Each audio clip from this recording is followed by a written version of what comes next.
সত্যি কি তুমি বিয়ে করেছো? তুমি এমনটা কিভাবে করতে পারলে? বাড়িতে তোমার একটা বউ রয়েছে, তারপরেও তুমি বিয়ে কিভাবে করতে পারলে বলো? হ্যাঁ রে বাবা তপন, এই সুন্দরী মেয়েটাকে আর তোরা দুজন বিয়ের সাজি কেন রয়েছিস? তাহলে তুই কি এই মেয়েটাকে বিয়ে করে বাড়িতে এনেছিস? বল বাবা। হ্যাঁ মা, ওকে আমি বিয়ে করেছি। ওর নাম লতিকা। ও আজকে থেকে আমার বউ আর তোমার বৌমা। ওগো, এসব তুমি কি বলছো? না না, এসব সত্যি হতে পারে না। তুমি বলে দাও, এসব তুমি মিথ্যে কথা বলছো, আমার সাথে ঠাট্টা করছো। এই, তোর সাথে শুধু শুধু ঠাট্টা করতে আমি যাব কেন? তোর কি চোখ নেই? তুই দেখতে পাচ্ছিস না ওকে আমি বিয়ে করেছি? নে, এখন ন্যাকা কান্না বন্ধ কর আর আমার সামনে থেকে সর, আমাদের ঘরের ভেতর যেতে দে। এমন কাজ তুমি কিভাবে করলে? তোমার প্রথম বউ বেঁচে থাকতে আরেকটা বিয়ে তুমি কিভাবে করলে? আমার অনুমতি ছাড়া তুমি কিন্তু আরেকটা বিয়ে করতে পারো না। এই, তুই কে রে? আমার আরেকটা বিয়ে করতে হলে তোর অনুমতি নিতে হবে কেন শুনি? কেন, তুমি জানো না আমি তোমার কে? আমি তোমার বউ হই, বউ। আরে, তোর মতো অপয়া বিশ্রী দেখতে মেয়েকে আমি আমার বউ বলে কোনোদিনও স্বীকার করিনি, আর বেঁচে থাকলে কোনোদিনও স্বীকার করবও না। তোর মতো অপয়া কালো মেয়ের সাথে কি সারাটা জীবন সংসার করা যায় নাকি? তার উপর এত বছর তুই আমাকে একটা সন্তানের মুখও দেখাতে পারলি না, আবার নিজেকে বউ বলে দাবি করছিস? তোর লজ্জা করে না? আমার এই গায়ের কালো রঙকে আমি নিজে বানিয়েছি বলতো? ঈশ্বরই তো আমাকে দিয়েছে। আর সন্তানের কথা বলছো, একটা সন্তানের জন্য আমি তো আর মানুষের কম কথা শুনছি না বলো। তুমি শুধু আমাকে একটাই কথা বলো, তুমি তো বিয়ের আগে আমার রূপ রং সব দেখেছিলে। আমাকে যদি তোমার এতই অপছন্দ ছিল, তাহলে তুমি আমাকে বিয়ে করেছো কেন? শোন, তোকে আমি কোনোদিনও বিয়ে করতে চাইনি। তোকে শুধু বিয়ে করেছি আমার বাবার কারণে। আমার বাবার খুব ইচ্ছে ছিল তার বন্ধুর মেয়ের সাথে যেন আমি বিয়ে করি, তাই বাধ্য হয়ে আমি তোকে বিয়ে করেছি। তোকে বিয়ে করার পর থেকে একদিনও তোকে আমি মন থেকে মেনে নিতে পারিনি। আর দেখ, এত বছর হয়ে গেল, এখনো তুই আমাকে একটা সন্তানের মুখও দেখাতে পারলি। এর জন্য আমি লতিকাকে বিয়ে করেছি, বুঝলি? তুই একদম ভালো কাজ করেছিস বাবা, ঠিক কাজ করেছিস। এই মেয়েকে তো আমার আগে থেকেই পছন্দ ছিল না। দেখতে কালো ভূত, তার উপর আবার বাচ্চা জন্ম দেওয়ার মুরদ নেই। তোর বাবাকে আমি বিয়ের আগে পই পই করে বারণ করেছিলাম, এমন মেয়ের সাথে ছেলের বিয়ে দিও না দিও না, কিন্তু তোর বাবা আমার কোনো কথাই শুনলো না। তুই লতিকাকে বিয়ে করে একদম ঠিক কাজ করেছিস। লতিকা বৌমা দেখতে কত সুন্দর, একদম পরীর মতো। আমার তো খুব পছন্দ হয়েছে বাবা, খুব পছন্দ হয়েছে। মা, আমি তো ভাবতেই পারছি না শেষে আপনি এমন কথা বলতে পারবেন। কোথায় আপনার ছেলেকে বোঝাবেন? এমন কাজ করা একদম উচিত হয়নি। তা না করে আপনার ছেলের পক্ষ নিয়ে কথা বলছেন। আমার ছেলেকে আমি কি বোঝাবো শুনি? তোর মতো একটা কালো ভূত পাঞ্জা মেয়ে ছেলের সাথে সংসার করতে? তুই তো আমার ছেলেকে কোনোদিনও সন্তান সুখী দিতে পারবি না, তাহলে তোর সাথে সংসার করে কি হবে শুনি? মা, আমি মানছি আমি এখনো সন্তান জন্ম দিতে পারিনি, কিন্তু বলুন তো মা, এই সংসারের জন্য কি আমি কম কিছু করেছি? সকাল থেকে রাত পর্যন্ত কত কাজ করি এই সংসারে, আপনার কত সেবা যত্ন করি, তারপরও আপনার মন পেলাম না মা। শোন, তোর মতো কালো পেতনিকে যে আমার ছেলে বিয়ে করেছে, এটাই তোর কাছে অনেক, বুঝলি? আর তুই এই সংসারে কাজ করবি না তো কে করবি? ওসব কাজ করে তুই আমার মন কোনোদিনও পাবি না। এতদিনে তুই একটা নাতিপুতির মুখ দেখাতে পারলি না আমাকে। এখন সর, নতুন বৌমাকে ছেলেকে ঘরে যেতে দে। কতক্ষণ এভাবে বাইরে দাঁড়িয়ে থাকবে? তপন, তুই খুব ভালো কাজ করেছিস বাবা। এতদিনে আমার মনের স্বাদ পূরণ হয়েছে। আমার কত দিনের ইচ্ছে ছিল একটা সুন্দরী মেয়ের সাথে তোর বিয়ে করাবো। যাক, তুই বিয়ে করে আমার ইচ্ছেটা পূরণ করে দিয়েছিস বাবা। যা বাবা, এখন ঘরে যা।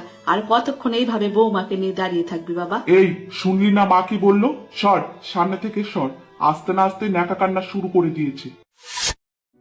সত্যি বাবা, এতদিনে তুই একটা আমার মনের মতো কাজ করেছিস। ইস, কি সুন্দরী বৌমা, এত সুন্দর গায়ের রং, দেখে তো আমার মনটাই ভরে যাচ্ছে বাবা। আর তাছাড়া ওই কালো মেয়ের সাথে সংসার করে কি কোনো লাভ হতো? এতদিনে যখন কোনো বাচ্চা কাচ্চা হয়নি, তার মানে ওই মেয়ে বাঞ্জা, এটা প্রমাণিত হয়ে গেছে। তুমি একদম ঠিক কথাই বলেছো মা। আমার ওই কালো অপয়া মেয়েটার সাথে সংসার করার একদম ইচ্ছে ছিল না। আমি শুধু শুধু এত বছর সংসার করে আমার সময়টা নষ্ট করেছি। এসব কিছুই না হয় ঠিক আছে বাবা, কিন্তু আমি একটা কথা মনে মনে ভাবছি, ওই মেয়েটার বাড়ি থেকে গিয়ে যদি পুলিশের কাছে কোনো মামলা মোকদ্দমা করে, তখন তখন কি হবে? আমরা তো বাড়ি শুদ্ধ সবাই ফেঁসে যাব। এটা তো তুইও ভালো করে জানিস, একটা বউ থাকা সত্ত্বে আরেকটা বিয়ে করা আইনত অপরাধ। কি যে বলছো মা? ওদের বাড়ি থেকে করবে মামলা মোকদ্দমা? ওদের কি মামলা মোকদ্দমা করার সাহস আছে নাকি? আর মামলা মোকদ্দমা কি অতই সহজ কথা নাকি? ওদেরকে ওসব করার ক্ষমতা আছে নাকি? আর যদি ওদের বাড়ি থেকে আমাদের নামে মামলা মোকদ্দমা করেও, তাহলে পরেরটা পরে দেখে নেওয়া যাবে। ওসব নিয়ে এখন এত চিন্তা করার কোনো দরকার নেই। তুই একদম ঠিক কথাই বলেছিস রে বাবা। ওরা কি আমাদের নামে মামলা মোকদ্দমা করবে? সব দোষ তো ওদের মেয়েরই। ওদের মেয়েই তো এতদিন পর্যন্ত আমাদের কোনো বংশধর দিতে পারলো। ওদের অপয়া ভাঞ্জা মেয়েকে এখনো যে এই বাড়ি থেকে তাড়িয়ে দেয়নি, এটাই ওদের কাছে অনেক। থাক বাবা, ওসব নিয়ে আর কথা বলার কোনো দরকার নেই। নে, তোরা এখন বিশ্রাম কর, আমি ওদিকে গিয়ে দেখি ওই অপয়া মেয়ে ছেলেটা রান্নার কি ব্যবস্থা করলো, নাকি এখনো কান্না করে করে চোখের জল দিয়ে বাড়িঘর ভাসিয়ে ফেলছে। হে ঈশ্বর, তুমি আমাকে কালো করে পাঠিয়েছো। আমি তোমার কাছে কোনো অভিযোগ করিনি। তুমি আমাকে সন্তান সুখ দিলে না, তাও আমি তোমার কাছে কোনো অভিযোগ করিনি। কিন্তু তুমি এ কি করলে ঈশ্বর? এ কোন পাপের শাস্তি তুমি আমাকে দিচ্ছ? আমার স্বামী আমার চোখের সামনে আরেকটা বিয়ে করে নিয়ে চলে আসলো, আর আমি কিছুই করতে পারলাম না। আমার স্বামী আমার চোখের সামনে অন্য কোনো মেয়েকে নিয়ে সংসার করবে, আর আমি বউ হয়ে নিজের চোখে এসব কিভাবে দেখবো? তুমি বলো, বলো তুমি ঈশ্বর। কিরে, তুই এই ঘরে বসে রয়েছিস কেন? এখানে কি করছিস তুই শুনি? তুমি এসব কি বলছো? এটাই তো আমাদের ঘর, এখানেই তো আমরা থাকি। আমি এখানে থাকবো না তো কোথায় থাকবো? তুই কোথায় থাকবি মানে? এই তুই দেখতে পাচ্ছিস না আমি আরেকটা বিয়ে করেছি? আজ থেকে আমি আর লতিকা এই ঘরে থাকবো। যা, তুই এই ঘর থেকে বেরিয়ে যা। তুমি এইসব কি বলছো? আমি এই ঘর থেকে বেরিয়ে যাব মানে? আমি কোথায় বেরিয়ে যাব এই ঘর থেকে শুনি? আমাদের আরেকটা ঘর আছে না, যেটা ব্যবহার করা হয় না? আজ থেকে তুই সেই ঘরে থাকবি। যা, তুই ওই ঘরে যা। না না, আমি এই ঘর থেকে কোথাও যাব না। আমি তোমার সাথেই থাকবো, এই ঘরেই থাকবো। কি গো, কি বলছে এই মহিলা? এই মহিলা কি পাগল হয়ে গেছে নাকি? এক ঘরে কি দুই বউ কখনো থাকা যায়? এখানে পাগল হওয়ার মতো কিছুই নেই। আমি আমার স্বামীর ঘর ছেড়ে কোথাও যাব না। আমার যতই কষ্ট হোক না কেন, আমি এই ঘরে আমার স্বামীর সাথেই থাকবো। দেখো, আমার কিন্তু এসব খুব বিরক্ত লাগছে এখন। তুমি এক্ষুনি এই মহিলাকে এই ঘর থেকে বের করো, নইলে কিন্তু আমি এই ঘর ছেড়ে চলে যাব। এই মহিলার তো দেখছি লজ্জা শরম বলে কিছুই নেই, সব লজ্জা শরমের মাথা খেয়ে বসে আছে। আমার লজ্জা শরম তো ঠিকই আছে, লজ্জা শরমের মাথা তো তুমি খেয়ে বসে আছো। নইলে একজন বিবাহিত পুরুষকে বিয়ে করে কিভাবে এই বাড়িতে চলে আসলে শুনি? কি গো, তুমি কি শুনতে পারছো না? তোমার সামনে এই মহিলা আমার সাথে কিভাবে কথা বলছে, এখনো তুমি কিছু বলবে না? চুপ করে থাকবে? কিরে, তোর সাহস কিভাবে হয় আমার সামনে আমার বউর সাথে এভাবে কথা বলার? আর একটাও কথা বললে না, আমার থেকে খারাপ কেউ হবে না, বুঝলি? তুমি একটা নতুন মেয়ের জন্য আমার সাথে এভাবে কথা বলতে পারছো? হ্যাঁ পারছি, কারণ তোর জন্য আমার মনে আর কোনো মায়া দয়া নেই। তোকে আমি একদম সহ্য করতে পারছি না। যা, আর বেশি কথা না বলে এক্ষুনি এই ঘর থেকে বেরিয়ে যা, না হলে এক লাথি মেরে এক্ষুনি এই ঘর থেকে তোকে বের করে দেবো। সাথে আর কিছু না বলে সেখান থেকে চলে যেতে লাগলো।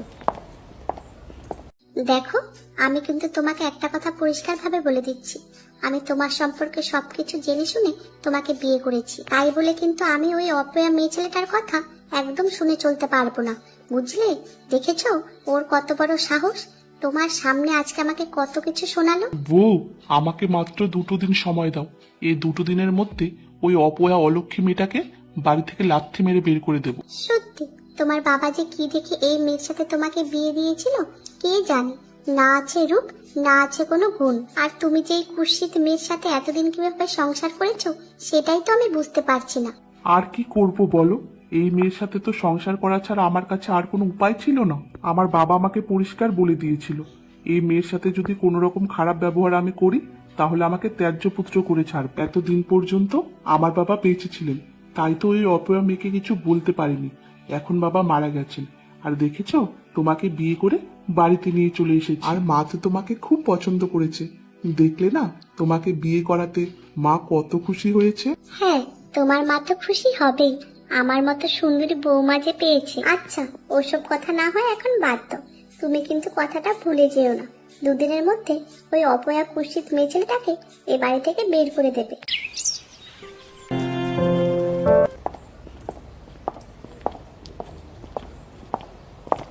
বলি, ও নবাবের বেটি, সকাল সকাল রান্না বাড়ি বাদ দিয়ে ঘরে বসে বসে ন্যাকা কান্না শুরু করেছিস কেন?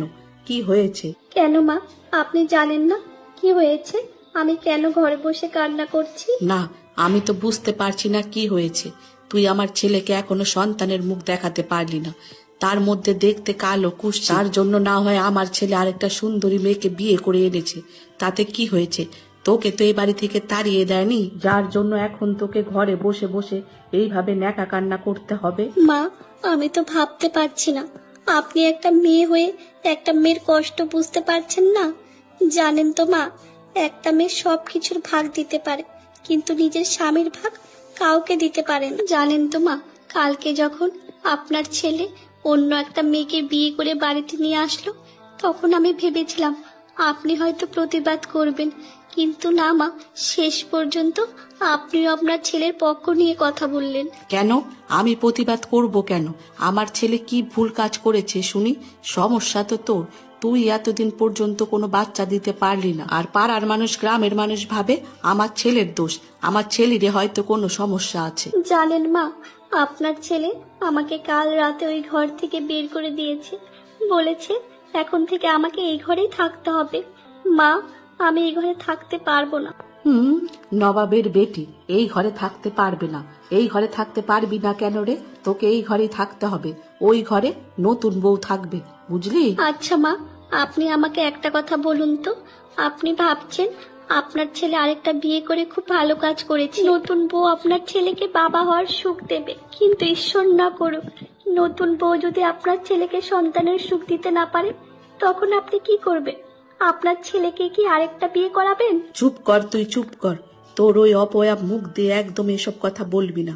তুই কি ভেবেছিস তোর সন্তান হয়নি দেখে কি অন্য কারো সন্তান হবে না? যা, এইসব কথা বাদ দিয়ে এখন রান্নাঘরে গিয়ে রান্নাটা চাপা। এইদিকে আবার নতুন বউর ঘুম থেকে উঠার সময় হয়ে গেল। নতুন বউ কি ঘুম থেকে উঠে না খেয়ে থাকবে নাকি? আমার মনের পরিস্থিতি ভালো নেই মা, তাই আমি আজকে রান্নাটা করতে পারবো না। কি বললি তুই? তুই রান্না করতে পারবি না মানে? তাহলে রান্না বাড়ি সংসারের কাজকর্ম কে করবে শুনি? আমি করব না। বেশি কথা না বলে যা, এখন গিয়ে চুপচাপ রান্নাঘরে রান্নাটা চাপা। নতুন বউর আবার ঘুম থেকে ওঠার সময় হয়ে গেল। নতুন বউ ঘুম থেকে ওঠে কি না খেয়ে থাকবে না? তুই যদি আমার কথা না শুনিস, তাহলে এই বাড়ির ভাত তোর আর কপালে জুটবে না। আজই তোকে ঘাড় ধাক্কা দিয়ে বাড়ি থেকে বের করে দেবো।